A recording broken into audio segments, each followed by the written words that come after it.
बिस्मिल्लाहिर्रहमानिर्रहीम। अस्सलाम वालेकुम व्यूअर्स, तव्हां ॾिसी रहिया आहियो प्रोग्राम मैरान क्लिनिक। ऐं डॉक्टर फारूक टालपुर। प्रोग्राम जी शुरूआत भिटाई साईं जी अमर सिट सां कंदासीं त अघाई सगा थिया जे वेठा वटि वेझनि। व्यूअर्स, सॼो के प्रोग्राम में जंहिं मौज़ू ते असांखे ॻाल्हाइणो आहे इहो टॉपिक मुंहिंजो ख़्यालु आहे असां जॾहिं खां हीउ प्रोग्राम शुरू कयो आहे मैरान क्लिनिक जो, जॾहिं खां वठी मुराई साहब ऐं असांजे डायरेक्टर मुर्तज़ा मजबूर साहब इन प्रोग्राम खे तव्हां ताईं पहुचाइण जी कोशिशि कई आहे। इन प्रोग्रामनि जे हवाले सां मुख़्तलिफ़ हेल्थ जे इशूज़ ते असां तव्हां सां डिस्कस कयो आहे। उन हवाले सां जेकी बि अवेयरनेस आहे उहा तव्हां ताईं पहुचाइण जी कोशिशि कई आहे। अॼु हिकिड़ो अहम टॉपिक आहे जेको फस्ट टाइम असां तव्हां सां शेयर करे रहिया आहियूं ऐं उहो टॉपिक आहे वैस्कुलर सर्जरी जो। वैस्कुलर सर्जरी मां मुराद मुंहिंजी इहा आहे त असांजे जिस्म में जेकी वैसल्स आहिनि या नसूं या शरियानूं आहिनि उन हवाले सां जेका सर्जरी थिए थी, इहो टॉपिक अॼु की असांजे प्रोग्राम में शामिलु आहे। ऐं हीअ मुंहिंजो ख़्यालु आहे त हीअ 14-20 सालनि जे दौरान जेके असांजा प्रोग्राम थिया उन्हनि में फस्ट टाइम असां तव्हां ते हिन जी अवेयरनेस पहुचाए रहिया आहियूं। इन अवेयरनेस पहुचाइण जो मक़सदु बि सिर्फ़ु इहो आहे त असांजे ख़िते में या हैदराबाद या उन जी सराउंडिंग्स में या सिंध जे मुख़्तलिफ़ ॿाहिरिनि जे इलाइक़नि में वेसल्स जी बीमारियुनि जे हवाले सां जेके असांजा मरीज़ आहिनि उन्हनि ताईं इहा अवेयरनेस पहुचे ऐं उन्हनि जी सिहत जे हवाले सां, उन्हनि जे इन इलाज जे हवाले सां उन्हनि ताईं इहा अवेयरनेस पहुचायूं ताकी हू पंहिंजे ई हिन ख़िते में, पंहिंजे ई हिन शहर में इन बीमारी जो इलाजु कराए सघनि। इहा जेका वैस्कुलर सर्जरी जी डिज़ीज़ आहे उहा डेफिनेटली मुख़्तलिफ़ वक़्तनि में मुख़्तलिफ़ माण्हुनि खे थी सघे पई ऐं इन जे लाइ उन्हनि खे असांजे शहर खां ॿाहिरि वञी कराची या कराची खां ॿाहिरि वञी उनजो इलाजु कराइणो पवंदो हो, जंहिंजे लाइ काफ़ी सारियूं तकलीफ़ूं या मुश्किलातुनि खे उन्हनि खे मुंहुं ॾियणो पवंदो हो। पर हिन वक़्तु इहा जेका सर्जरी जी फील्ड आहे, वैस्कुलर सर्जरी जी फील्ड आहे, उहा असांजे vice chancellor Liaquat university of medical health sciences जनाब उजण साहब इकरामुद्दीन उजण साहब जी कोशिशुनि सां हिते क़ाइमु कई वई आहे ऐं इन हवाले सां हिकिड़ो कंसल्टेंट रखियो वियो आहे जेको इन बीमारियुनि जो माहिर आहे, इन सर्जरी जो माहिर आहे, जेको मुख़्तलिफ़ वक़्तनि ते इन बीमारियुनि जो इलाजु कंदो। So credit goes to vice chancellor Ikramuddin Ujan साहब। इकराम साहब, तव्हां यूनिवर्सिटी जे लाइ नाम ॾिनियूं आहिनि, उनजे लाइ तव्हांखे ख़राज तहसीन पेश कयूं था असां हिन पूरे मैरान टेलीविज़न जे सथ पारां। तव्हां मुख़्तलिफ़ वक़्तनि ते मुख़्तलिफ़ फैकल्टीज़ खे क़ाइमु कयो आहे ऐं पंहिंजे हिन धरतीअ जे माण्हुनि जे इलाज जे लाइ जेके कोशिशूं वरितियूं आहिनि उहे यकीनन सहारा जोॻियूं आहिनि। सो अॼोके प्रोग्राम में असां वैस्कुलर सर्जरी जे हवाले सां गुफ़्तगू कंदासीं ऐं वैस्कुलर सर्जरी में ख़ासि तौर ते जेके टंगुनि में ख़ासि तौर ते नसूं फैलिजी वञनि थियूं, जिन खे आम तौर ते मेडिकल लैंग्वेज में वेरिकोसील चयो वञे थो, उन जे इलाज जे हवाले सां प्लस डायबिटिक फुट आहे या शुगर जे करे जेको पेर जी बीमारी थिए थी, उन हवाले सां उन जे इलाज जे माहिर जे तौर ते जेको डॉक्टर साहब असां सां गॾु आहे उनजो तारुफ़ तव्हां सां कराए छॾियां। पाण नवाब शाह सां ताल्लुक़ु रखनि था ऐं Liaquat university of medical and health sciences Jamshoro मां पंहिंजी ग्रेजुएशन कई, पोइ पोस्ट ग्रेजुएशन करण जे लाइ पाण कराची विया। जनरल सर्जरी में उन्हनि पोस्ट ग्रेजुएशन कई, उनखां पोइ पंहिंजी पोस्ट ग्रेजुएशन उन्हनि वैस्कुलर सर्जरी में कई। संदन नालो आहे डॉक्टर मोहम्मद कामरान साहब। साईं अस्सलाम वालेकुम। वालेकुम अस्सलाम। ठीकु ठाक? किथे का तव्हांजी इंट्रोडक्शन में का शइ रहिजी वई हुजे त तव्हां काइंडली भले असांजे व्यूअर्स ताईं पहुचाए सघो। जी सर, मुंहिंजो नालो डॉक्टर मोहम्मद कामरान आहे। जीअं तव्हां ॿुधायो, मां बेसिकली नवाब शाह खां बिलोंग कयां थो ऐं मुंहिंजी graduation Liaquat university of medical health sciences में आहे। उनखां पोइ मां FCPS general surgery peoples university medical hospital Nawab Shah मां कई ऐं उनखां पोइ मां SIUT जॉइन कयो वैस्कुलर सर्जरी जी ट्रेनिंग जे लाइ प्रोफेसर सूफ़ी साहब जे अंडर में ऐं उतां पंहिंजी ट्रेनिंग मुकमल करे एग्ज़ाम पास करे मां हाणे लम्स में as assistant professor vascular surgery join कयो आहे। गुड, तव्हांखे असां वेलकम कयूं था। तव्हां असांजे हैदराबाद में आहियो ऐं हिन वॾे इदारे में जंहिंमां असां बि ग्रेजुएशन कई आहे, उन इदारे में तव्हां अची पंहिंजूं ख़िदमतूं सर अंजाम ॾियणु चाहियो पिया। मूंखे इहो ॿुधायो त इहा काविश कीअं शुरू थी ऐं हैदराबाद में तव्हांजो अचणु कीअं थियो ऐं मूंखे इहो ॿुधायो त हिन वक़्तु वेस्कुलर सर्जरी में केतिरा एक्सपर्ट या कंसल्टेंट्स आहिनि? सर वेस्कुलर सर्जरी पाकिस्तान में शुरू करण वारो मुंहिंजो टीचर डॉक्टर ज़ियाद सूफ़ी साहब आहिनि, जेके अमेरिका मां ट्रेनिंग करे पाकिस्तान आया ऐं उन्हनि ही इज़ अ पायोनियर, उन्हनि शुरूआति कई ऐं हुननि आगा खान मां शुरूआति कई। उन खां पोइ SIOT खे पंहिंजो मस्कन ठाहियो ऐं ट्रेनिंग प्रोग्राम्स में उन्हनि काफ़ी डॉक्टर्स ट्रेन कया। उन खां पोइ शहीद Mohtarma Benazir Bhutto institute of trauma जेको कराची में ट्रामा सेंटर आहे, वेस्कुलर सर्जरी जो बुनियादु पियो हुते 2016 में डॉक्टर मोहम्मद फ़हद तारिक पलरास जेके जंहिंजा हेड ऑफ डिपार्टमेंट आहिनि, उन्हनि उन इंस्टीट्यूट खे हेड कयो ऐं 10 सालनि खां उनखे खणी हलनि पिया ऐं हिकिड़ो बहितरीनु इंस्टीट्यूट उन्हनि क़ाइमु कयो ऐं उतां ट्रेनीज़ खे ट्रेनिंग ॾियणु शुरू कई। सो हिन महिल पाकिस्तान में असां तक़रीबन 20 खां 25 वेस्कुलर सर्जन आहियूं ऐं वेस्कुलर सर्जरी सिंध में सिर्फ़ु कराची में अवेलेबल आहे। उन खां पोइ पंजाब में, लाहौर में, पिंडी में, इस्लामाबाद में ऐं पिशावर में आहे। हाणे जेको आहे सो हैदराबाद में लम्स यूनिवर्सिटी में मूंखे 2 महीना थी विया आहिनि ऐं मुंहिंजे अचण जो मुंहिंजो हिकिड़ो ट्रेनिंग जो तव्हां जीअं ॿुधायो त मां नवाबशाह खां बिलोंग कयां थो ऐं मुंहिंजी ट्रेनिंग जो मक़सदु बि हो त मां वञी ट्रेन थी अची करे हैदराबाद या नवाबशाह में वेस्कुलर सर्जरी शुरू कयो। त डे 1 खां मक़सदु इहो हुयो। उन खां पोइ इकराम साहब जो तव्हां ज़िक्र कयो, प्रोफेसर इकराम साहब वर्दी वाइस चांसलर, उन्हनि जी काविश आहे ऐं शौक़ु बि हुयो त वेस्कुलर सर्जरी लम्स में स्टार्ट कई वञे। त उन्हनि असांजे टीचर सां राब्तो कयो ऐं उन्हनि खे चयो त को अहिड़ो माण्हू ॾियो जेको मां वटि अचे जॉइन करे ऐं असां हिन खे शुरू कयूं।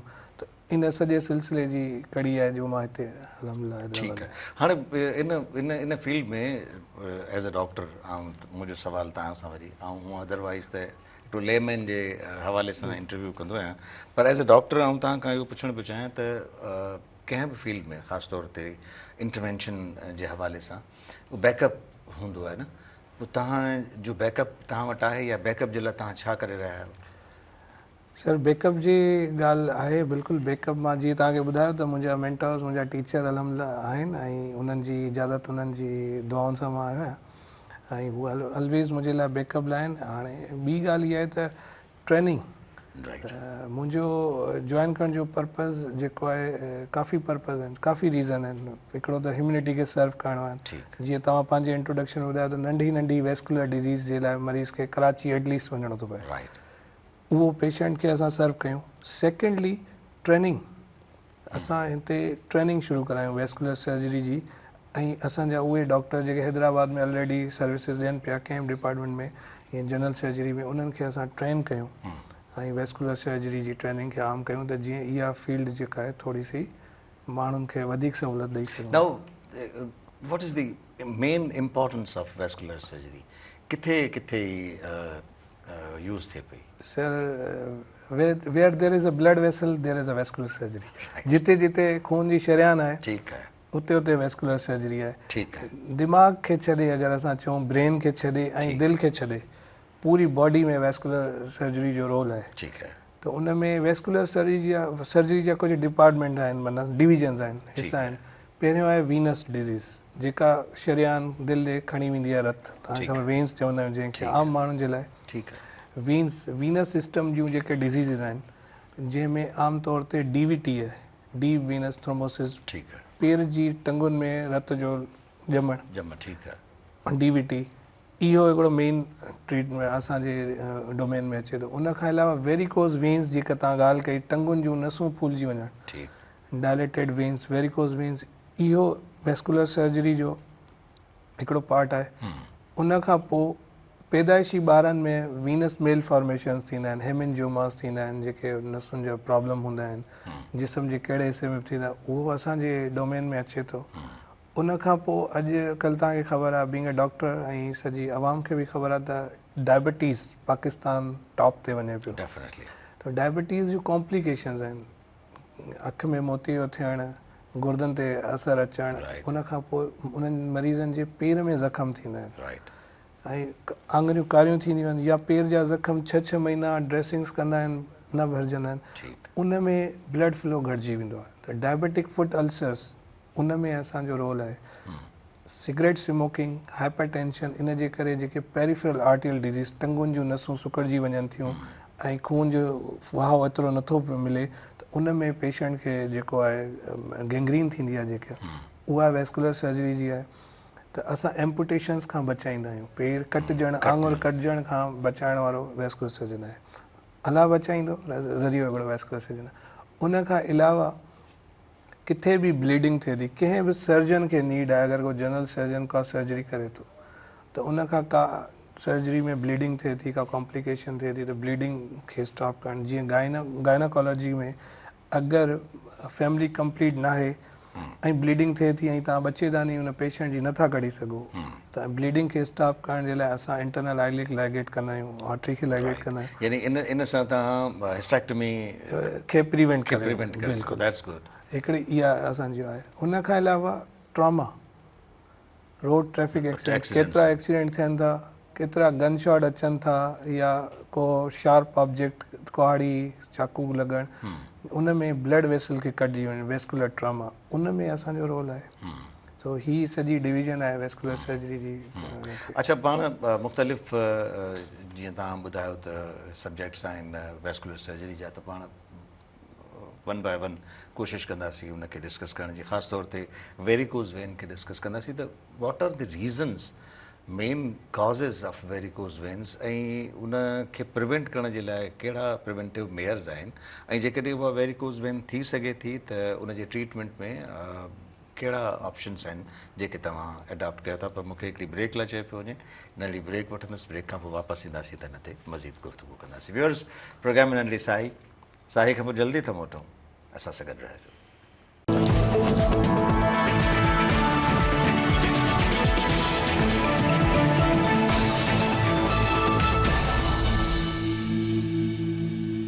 Welcome back viewers. प्रोग्राम में नंढड़ी साही खां पोइ हिकु दफ़ो ॿीहर हाज़िर आहियूं ऐं असां सां गॾु आहिनि assistant professor department of vascular surgery, Liaquat university of medical health sciences, doctor Mohammad Kamran. Kamran साहब, जीअं ब्रेक खां पहिरीं मूं चयो त पाण वन बाय वन कोशिशि कंदासीं त इन्हनि ते पाण गुफ़्तगू करे सघूं ऐं इहा अवेयरनेस पंहिंजे व्यूअर्स ताईं पहुचाए सघूं। त वेरिकोज़ वेन्स जा कॉज़िस कहिड़ा आहिनि, पर्टिकुलर कंहिं ख़ासि उमिरि में थींदो आहे या उनजा कुझु ॿिया सबब आहिनि, ऐं उनजा प्रिवेंटिव मेयर्स कहिड़ा आहिनि जेकॾहिं उहो वेरिकोज़ वेन्स खां माण्हू पाण खे बचाए सघे? सर, मेन रीज़न त कंजिनाइटल आहे, पैदाइशी नसुनि में को मसइलो हुजे। ठीकु आहे। उन खां पोइ लॉन्ग स्टैंडिंग, जेके अहिड़ा माण्हू मुसलसल बीहनि था या जेको घणी देरि हलण जो कमु आहे, जीअं असांजा ट्रैफिक वार्डन्स आहिनि, सिक्योरिटी गार्ड्स आहिनि, ख़ासि तौर ते नाई आहिनि, मतिलबु के अहिड़े प्रोफेशन सां रिलेशन आहे जंहिंमें 7 खां 8 कलाक तव्हांजी डेली रूटीन में बीहणो आहे नॉन स्टॉप, त उहो हिकिड़ो वॾो रीज़न आहे। ओबेसिटी आहे, तव्हांजो ओवरवेट, सेडेंटरी लाइफ स्टाइल जेको अॼुकल्ह असांजे जंहिंजे करे डायबिटीज़ बि आहे, काफ़ी मसाइल जो जड़ आहे, उहो बि वन ऑफ द रीज़न आहे। आराम पसंदि थी विया आहियूं, असांजी फिज़िकल एक्टिविटी घटिजी वई आहे, त उनजे उहो बि रीज़न आहे। हॉट वेदर आहे, डिहाइड्रेशन थिए थी गर्मी जे करे असां वटि, इन जे करे। ऐं फीमेल्स में, औरतुनि में ख़ासि करे प्रेगनेंसी, जंहिंखे 5 या 6 ॿार आहिनि, उन में मल्टीपैरिटी हिकिड़ो रीज़न आहे वेरिकोज़ वेन्स जो। सो इहे कुझु ख़ासि आहिनि। त उन में जेके दिलि ॾे ब्लड खे खणी वेंदी आहे वेन, उन वेन्स जा वेल्व्स ख़राबु थी वेंदा आहिनि। उहो ब्लड जी जेका डायरेक्शन आहे टुवर्ड्स हार्ट खां लिम ॾे हली वञे, पेर ॾे हली वञे, जंहिंजे करे पेशेंट खे उहा टंग भारी भारी लॻंदी, ऐं हू राति जो अगरि सुम्ही करे उथंदा त हू नॉर्मल महसूसु कंदा ऐं रिलीव हूंदा। पर जीअं जीअं ॾींहों ॾींहुं कमु कंदा, ॾींहुं गुज़रंदो त वक़्त सां त उन्हनि खे उन टंग में सिम्टम्स अचणु शुरू थी वेंदा, टंग भारी थियणु शुरू थींदी, टंग में सोज थींदी आहे, नसूं ज़ाहिर थी वेंदियूं आहिनि, या कलर चेंज थींदो आहे, ब्लैक कलर थियणु शुरू थींदो आहे, लाइपोडर्मेटोस्क्लेरोसिस उनखे चवंदा आहियूं।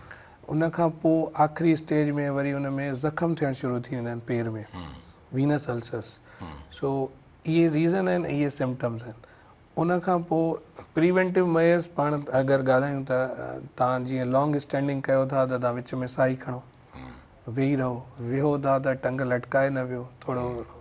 ऐं पेरिफेरल हार्ट आहे असांजा काफ मसल्स, अगरि के लॉन्ग वेहण जी बि जॉब करे थो, का ऑफिस वर्क आहे 8-9 कलाक वेहे थो, त उहो विच में साई खणे थोरो वॉक करे त जीअं ब्लड पंप थिए वापसि हार्ट ॾे वञे।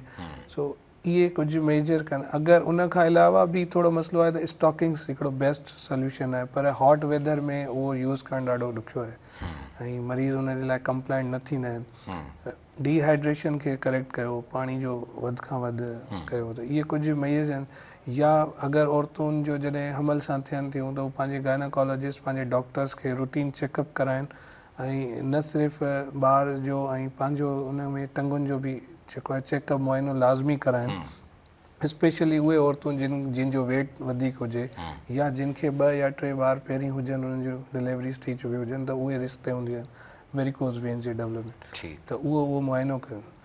अच्छा, ही जीअं तव्हां ॿुधायो त मुसलसल जेके स्टैंडिंग पोज़ीशन में हुजनि था, जेके असांजा क्लास लेबर क्लास या नाई या जेको गार्ड्स वग़ैरह, उहे जेकॾहिं स्टॉकिंग्स इस्तेमालु कनि त इहो प्रिवेंटिव मेयर आहे या उन स्टॉकिंग से इस्तेमालु, ऐं इहो बि ज़रूरु असांखे ॿुधायो त जेको इहो टर्म तव्हां यूज़ कयो पिया उहो असांजे व्यूअर्स खे ॿुधायो त इहो छा आहे ऐं कीअं इस्तेमालु थींदो आहे। बिल्कुलु सर, स्टॉकिंग जेके आम जुराब खे चयो वेंदो आहे, ख़ासि क़िस्म जो जुराब हूंदो आहे, हिकिड़ो वाइट कलर जो हूंदो आहे, कुझु ब्राउन कलर जा हूंदा आहिनि, मुख़्तलिफ़ कलरनि जा अवेलेबल आहिनि ऐं उन्हनि जो हिकिड़ो ख़ासि प्रेशर हूंदो आहे। सो वाइट कलर जा हिकिड़ा नॉर्मल स्टॉकिंग जी जुराब पाईंदा आहियूं, पेर खां शुरू थींदो आहे, त ही थोरो टंग खां मथे गोॾे ताईं, नीज़ ताईं, या इवन कंहिं सूरत में थाइस ताईं, माना मथे ताईं असां ॾींदा आहियूं। सो प्रिवेंटिव मेयर्स जे लाइ पाए सघिजे थो बिल्कुलु। अगरि केरु मैनेज करे थो वञे, गर्मी न आहे ऐं उनखे अर्ली सिम्टम्स थियनि था, टंग में सूर, भारीपन या उनखे सोज अचे थी ऐं उहे पाईंदो त इनशाला उन सां फ़र्क़ु पइजी थो। अच्छा, मूंखे ॿुधायो त केतिरो इंसिडेंस आहे ख़ासि तौर ते वेरिकोज़ वेन्स जो असां वटि? सर, इंसिडेंस काफ़ी इंसिडेंस आहे। अगरि पर्टिकुलरली हैदराबाद जी ॻाल्हि कयूं त हैदराबाद में मूंखे ऑलमोस्ट 2 मंथ्स थी विया आहिनि, त मुंहिंजी मेजर OPDs में पेशेंट वेरिकोज़ वेन्स जा अचनि था। त अगरि 100 मां मरीज़ ॾिसां थो त तव्हां 50 सम्झो त मां वेरिकोज़ वेन्स जा पेशेंट ॾिसां थो। लार्ज नंबर आहे। बाक़ी हूअ डेटा त आहे 10 to 15% असांजे अगरि 100 पीपल आहिनि त उन 10 खां 15 माण्हुनि खे, उन्हनि माण्हुनि खे जेके इन्हनि सां रिलेटेड आहिनि त इहे वेरिकोज़ वेन्स थियनि था। पर हैदराबाद ऐं उनजी विसिनिटी में काफ़ी मरीज़ आहिनि ऐं मुंहिंजी एवरेज OPD में उन हाफ पेशेंट वेरिकोज़ वेन्स जा अचनि। अच्छा, हाणे इन दौरान जेकॾहिं को अहिड़ो मरीज़ तव्हां वटि अचे थो त उनजी जेको ट्रीटमेंट ऑप्शन्स आहिनि उहे कहिड़ा कहिड़ा आहिनि? इंटरवेंशन ई आहे या इन खां अलावा कुझु अहिड़ियूं ड्रग्स, कुझु मेडिसिन्स आहिनि जिन सां तव्हां उन्हनि खे पहिरीं कोशिशि कंदा त उहो ठीकु थी सघनि? सर, डिपेंड करे थो वेरिकोज़ वेन्स जी स्टेज ते। जीअं मां तव्हांखे ॿुधायो त स्टेज हूंदा आहिनि, जा 6 स्टेज हूंदा आहिनि। त अर्ली स्टेज 1 आहे, उन में जस्ट ईअं टंगुनि जो भारी थियणु या हल्को सूर थियणु, छिक वारो सूर थियणु, समथिंग इज़ नॉट राइट, माना मुंहिंजी टंग में कुझु का शइ हले पई। उन खां पोइ असांजी नसूं ज़ाहिर थी वेंदियूं आहिनि सेकेंड स्टेज में। उन खां पोइ वरी सोज अचणु शुरू थी वेंदी आहे। चौथी स्टेज में कलर चेंजिस अचणु शुरू थींदा आहिनि, छो ब्लड उते बीहे थो, स्ट्रेसिस आहे ऐं उते ब्रेक डाउन थिए थी ब्लड जी। त हीम में तव्हांखे ख़बर आहे ब्लैक आयरन हूंदो आहे, त उनजे करे चमड़ी सख़्त थी वेंदी आहे, पोइ ज़ख़म थियणु शुरू थींदा आहिनि। इहे मुख़्तलिफ़ स्टेजिस आहिनि। त हाणे डिपेंड करे थो त पेशेंट असां वटि केसि ताईं अचे थो। पर तव्हांजे चैनल जे ऐं तव्हांजे तवसत सां मां इहो मैसेज ॾींदुमि त अनफॉर्चुनेटली ॾुख सां चवणो थो पए त असां वटि पेशेंट पहुचे ॾाढे लेट स्टेज में थो। त उन टाइम त जेको आहे न, अच्छा पाण 1 by 1 ॻाल्हाईंदा, पेशेंट असां वटि वेस्कुलर सर्जन्स वटि हूअं डिले पहुचे थो, त उन टाइम असांखे वटि ऑप्शन न आहे त सर्जरी खां अलावा इंटरवेंशन ई कयूं। पर अगरि स्टेज अर्ली में अचे थो त लाइफ स्टाइल मॉडिफिकेशन आहे, उन्हनि जो रहण सहण खे अगरि चेंज कयूं, जेका मां ॻाल्हि कई त स्टॉकिंग्स आहिनि, वेहण में वक़फ़ो हुजे, टंग लटकाए न वेहिजे, डिहाइड्रेशन खे दूरि कजे, या तव्हां ऑफिस में कमु कयो था तव्हां थोरो वॉक कयो, एक्सरसाइज़ खे कयो, त अर्ली स्टेज में इहे करण सां हिन डिज़ीज़ खे प्रोग्रेशन खां रोके सघिजे थो, माना वधंदी न। एटलीस्ट तव्हां उन स्टेज खे मेंटेन करे तव्हां के इंटरवेंशन खां बची वेंदो, उन लाइ तव्हांखां सर्जरी जी ज़रूरत न आहे। पर जे लेट स्टेज में अचे थो त पोइ असां वटि कुझु डिफरेंट ऑप्शन हूंदा आहिनि। हाणे अगरि को वेरिकोज़ जो मरीज़ मूं वटि ईंदो त मुआइने खां पोइ मां हुनखे हिकिड़ो अल्ट्रासाउंड एडवाइस कंदुसि, जंहिंखे वीनस डॉपलर चवंदा आहियूं। त उनजो असां ॾिसंदा आहियूं त जंक्शनल रिफ्लक्स आहे, तव्हां एज़ अ डॉक्टर सम्झो था, काफ़ी डॉक्टर ॾिसंदा हूंदा सम्झनि था लेमेन टंगुनि जो कुझु जंक्शन्स हूंदा आहिनि नसुनि जा पाण में, गोॾे जे पोयां हूंदो आहे हिकिड़ो, मथे थाए में हूंदो आहे, उहो ॾिसंदा आहियूं असां। ऐं हिकिड़े ग्रेट सेफिनस वेन जेका मेन नस आहे उहा ॾिसंदा आहियूं त उन में केतिरो मसइलो आहे, रिफ्लक्स जंहिंखे चयो वेंदो आहे। ऐं हेठि परफोरेटर हूंदा आहिनि जेके नज़र ईंदा आहिनि, स्पेशली फूलियल नसूं, उन्हनि में केतिरो मसइलो आहे। अगरि जंक्शनल रिफ्लक्स आहे त पोइ हाणे असां वटि ऑप्शन्स आहिनि, ट्रीटमेंट ऑप्शन। पहिरीं त इन मसइले जो हल हिकिड़ो ई हुयो, सर्जरी, ओपन सर्जरी। GSV खे लाइगेट कयो ऐं स्ट्रिप करे कढी छॾियो, उहा नस असां ॿधी हिते ऐं कढी छॾींदासीं। ऐं अॼु ताईं 50 इयर्स खां इहो सर्जरी हले पई ऐं अल्हम्दुलिल्लाह सक्सेस रेट आहे हिन जो। ग्रेट सेफिनस वेन खे तव्हां लाइगेट करे स्ट्रिप करे कढी छॾियो। पर हाणे जीअं जीअं जिद्दत आई आहे त इन जा ॿिया ऑप्शन्स अची विया आहिनि। लेज़र हिकिड़ो ट्रम्प अची वियो आहे, एंडोवीनस laser ablation, laser surgery. Recently तव्हां शायदि परफॉर्म बि कयो। जी अल्हम्दुलिल्लाह हिन ई वीक असां सक्सेसफुल, अल्हम्दुलिल्लाह। That's good. लम्स में असां पहिरियों लेज़र फॉर वेरिकोज़ वेन्स कयो आहे मंडे ते, ऐं हाणे इहा टेक्नोलॉजी असां वटि परमनेंटली हैदराबाद में आहे। ऐं हैदराबाद में मां लेज़र टेक्नोलॉजी खणी अचण वारो पहिरियों शख़्स आहियां। डिसंबर में असां पहिरीं लेज़र सर्जरी कई हुई वेरिकोज़ वेन जी। उनखां पोइ मुख़्तलिफ़ टाइम में मां कंदो रहियो आहियां ॿाहिरि प्राइवेट, त लम्स में लास्ट वीक असां कयो आहे, अल्हम्दुलिल्लाह सक्सेसफुल रही सर्जरी। त हाणे लेज़र जी ॻाल्हि कयूं पर लेज़र अची वियो आहे त लेज़र जेको आहे मिनिमल इन्वेसिव आहे। जीअं पिते जी सर्जरी थींदी आम माण्हुनि लाइ, ॾियूं पहिरीं चीरे कट वारो ऑपरेशन थींदो, पोइ वरी लेप्रोस्कोप अची वियो कैमरा वारो जंहिंखे, त ईअं ई वेरिकोज़ वेन में पहिरीं ओपन सर्जरी थींदी, हाणे वरी अची वियो आहे लेज़र। RFA हिकिड़ो रेडियो फ्रीक्वेंसी एब्लेशन लेज़र आहे, त हाणे उहा टेक्नोलॉजी आहे। त उन में न कट आहे, न टाको आहे, न दाख़िला आहे, न सूर आहे। मरीज़ ईंदो हली ईंदो, डे केयर प्रोसीजर आहे, लेज़र एब्लेशन थींदी, मरीज़ 2 कलाकनि खां पोइ पंहिंजे घर हलियो वेंदो, सेकेंड डे पंहिंजी रूटीन जॉब में वञी सघे। मतिलबु तव्हां नेक्स्ट डे ते पंहिंजो वरी रूटीन जा जेके कम आहिनि उहे बि तव्हां करे सघो था। हिकिड़े ॾींहं जो इहो प्रोसीजर आहे, हिकिड़ो मतिलबु डे केयर आहे, 2 कलाकनि खां पोइ पेशेंट तव्हां मोकल ॾेई छॾींदा आहियो ऐं नेक्स्ट डे ते हू पंहिंजा रूटीन जा कमु करे सघे थो। अच्छा, हाणे हिकिड़ी ॿी बि शइ जेका इन हवाले सां असांजे हैदराबाद या हैदराबाद जे लॻभॻि जेके असांजा इलाइक़ा आहिनि, ख़ासि तौर ते सिंध जो पूरो इलाइक़ो, उनजे लाइ तव्हां हिकिड़ी ब्लेसिंग आहियो जो तव्हां हिते हैदराबाद में अची प्रैक्टिस शुरू कई आहे ऐं हिते वॾे इदारे में तव्हां इहो कमु शुरू करे ॾिनो आहे। एक्सीडेंट्स, रोड ट्रैफिक एक्सीडेंट्स ऐं गन शॉट में जेके माण्हू ज़ख़्मी थियनि था या उन्हनि जी वेस्कुलर प्रॉब्लम उन्हनि खे थिए थो, उन्हनि जे लाइ बि तव्हां अची उन्हनि खे बहितर ट्रीटमेंट तव्हां ॾेई सघो था, छाकाणि त जेकॾहिं ब्लड लॉस थिए थो त ज़िंदगी खे ख़तरो आहे। त इन हवाले सां बि असांखे ॿुधायो त कहिड़ा कहिड़ा प्रॉब्लम्स जेके आहिनि उहे तव्हां रिज़ॉल्व करे सघंदा आहियो ऐं हिन वक़्तु जेका सिचुएशन आहे रोड ट्रैफिक एक्सीडेंट जी ख़ासि तौर ते ऐं गन शॉट जी, उहा केतिरी आहे। पर हिन जो जवाबु तव्हां खां वठंदुसि मां ब्रेक खां पोइ। व्यूअर्स, प्रोग्राम में नंढी साई जो वक़्तु थियो आहे, साई खां पोइ जल्दी था मोटूं, असां सां गॾु रहिजो।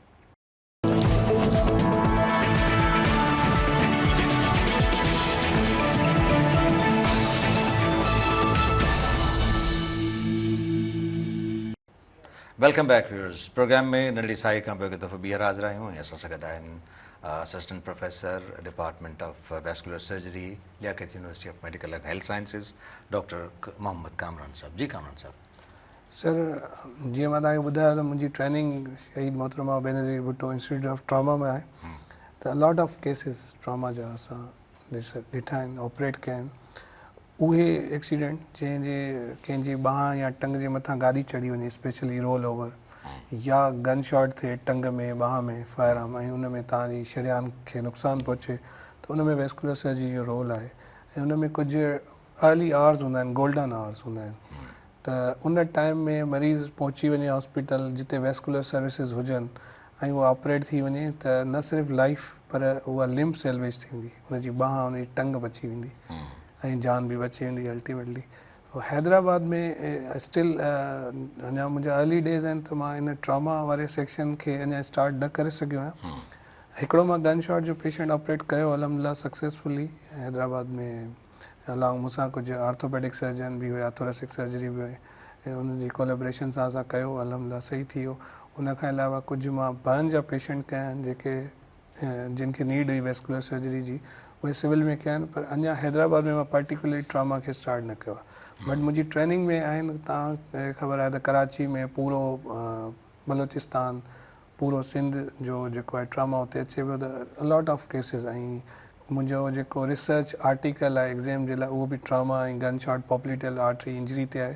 सो मुंहिंजी ट्रेनिंग में काफ़ी केसिस आहिनि, पर हैदराबाद में इंशाल्लाह सून जीअं जीअं टीम असांजी ठहंदी त असां हिनखे शुरू कंदासीं। असां हैदराबाद में या हैदराबाद जे पसगिरदाई में असां ॾिसूं था त असां वटि बर्न्स जो इंसिडेंट्स बि काफ़ी हद ताईं थिए पियो। बर्न्स जे इंसिडेंट्स में वेस्कुलर प्रॉब्लम केतिरो थी सघे थो ऐं उन जे बर्न्स खां पोइ उन जे ट्रीटमेंट या उन जे ठीकु थियण में वेस्कुलर सर्जरी जो केतिरो रोल आहे?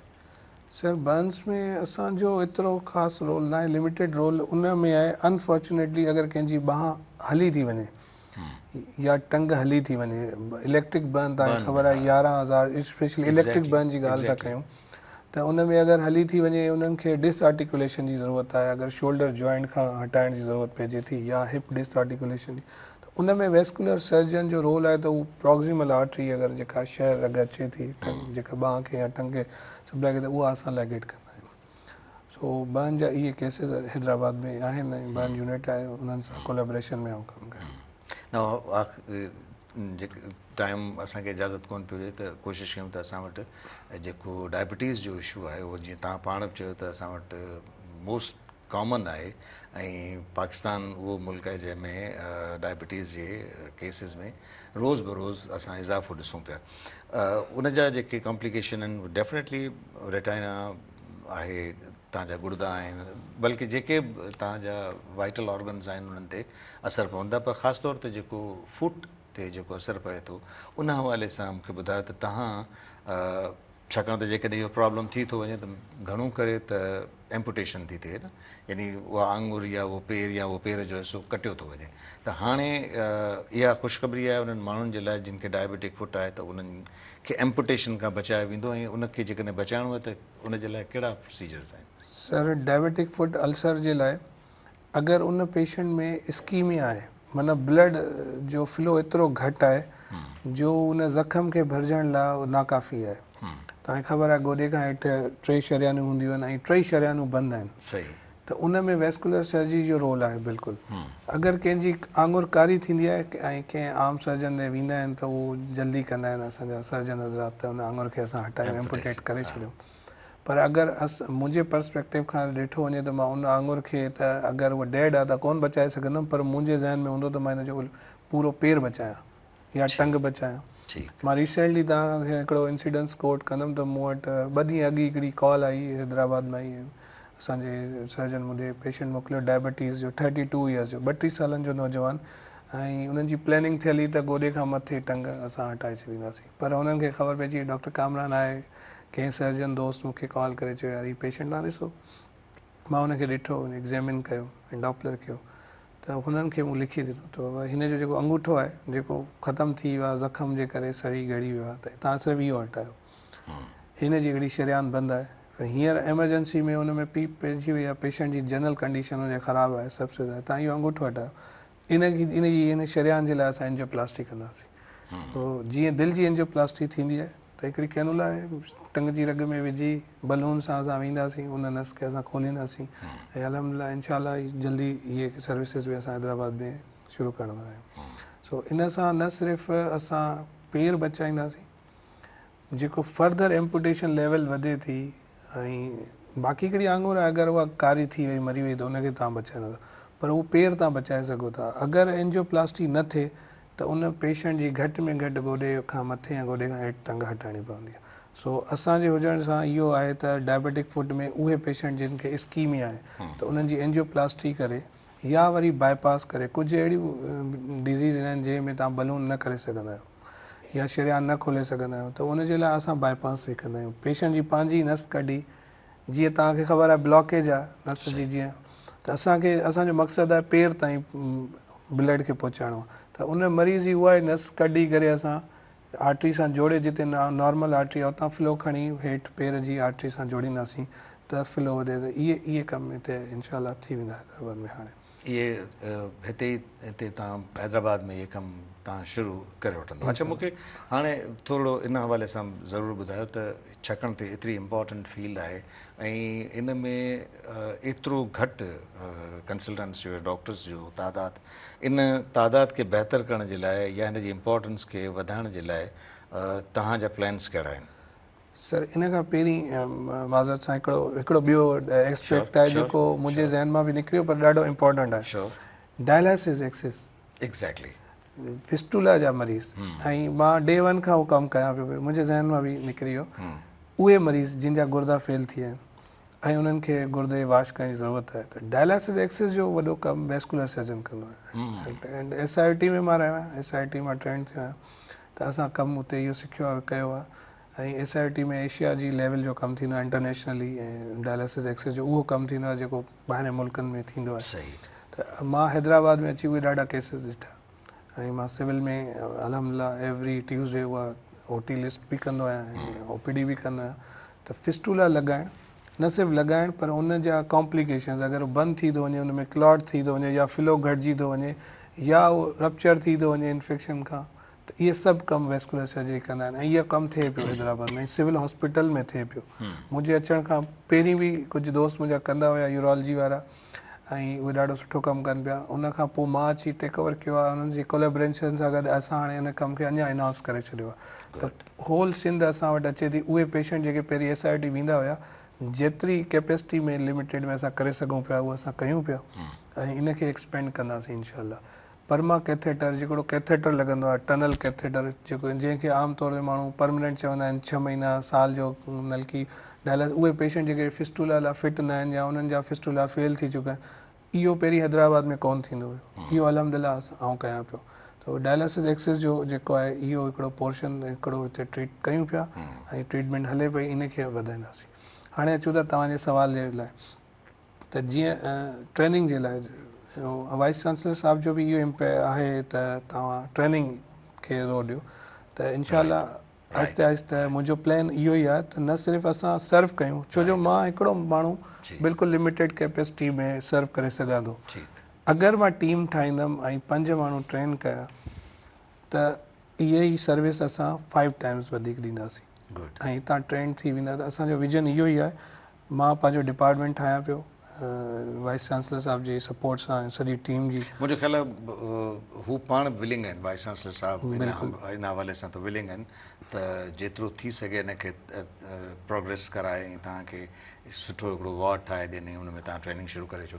मूंखे फाइनली 30 सेकेंड्स जो हिकिड़ो मैसेज जेको तव्हां व्यूअर्स खे ॾियणु चाहियो। मैसेज इहो ई आहे त तव्हांजे गिरदो नवाह में जेके बि पेशेंट हुजनि वैस्कुलर सर्जरी जा, उन्हनि खे पहिरीं तव्हां ॾिसो, अगरि उन्हनि खे नीड आहे त या उहे जेके माण्हू मूंखे ॾिसनि था जिन जे इर्द गिर्द आहिनि, पहिरीं उहे वैस्कुलर सर्जरी लाइ कराची मोकिलींदा हुआ, त हाणे इहे शयूं हैदराबाद में लम्स में अची वियूं आहिनि। तव्हां उन्हनि पेशेंट खे मूं ॾे मोकिलियो।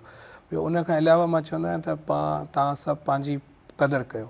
राइट, जेका आहे न, prevention is better than cure. पंहिंजी लाइफ स्टाइल खे मॉडिफाए कयो, पाण खे क़दुरु ॾियो, पाण खे टाइम ॾियो पंहिंजी सिहत लाइ, पंहिंजे लाइ, छो जो अगरि तव्हां हेल्दी आहियो त मुआशिरो हेल्दी थींदो, तव्हांजो घर हेल्दी थींदो। इहो मैसेज सिर्फ़ु आम माण्हुनि जे लाइ न आहे, बल्कि उन्हनि प्रैक्टिसिंग डॉक्टर्स जे लाइ बि आहे जेके उन्हनि मरीज़नि खे ॾिसनि था जिन खे हिन जी ज़रूरत हुए तव्हांखे। असां तव्हांजे लाइ दुआ कयूं, तव्हां असांजे हिन शहर में आया आहियो, इहा प्रैक्टिस शुरू कई आहे ऐं तव्हां मैक्सिमम असांजे माण्हुनि जे लाइ हिकिड़ी सहूलियत मुहैया करे ॾींदा। Thank U very much, so kind of U. Viewers, सॼो की गुफ़्तगू वैस्कुलर सर्जरी जे हवाले सां जेको असां वटि हैदराबाद में लॉन्च थी चुकी आहे, वाइस चांसलर इकरामुद्दीन उजन साहब जी कोशिशुनि सां ऐं डॉक्टर साहब असां वटि अची विया आहिनि।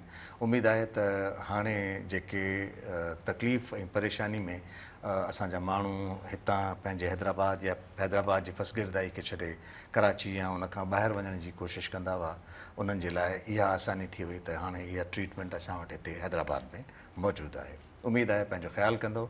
ईंदड़ प्रोग्राम ताईं इजाज़त। अल्लाह भाई।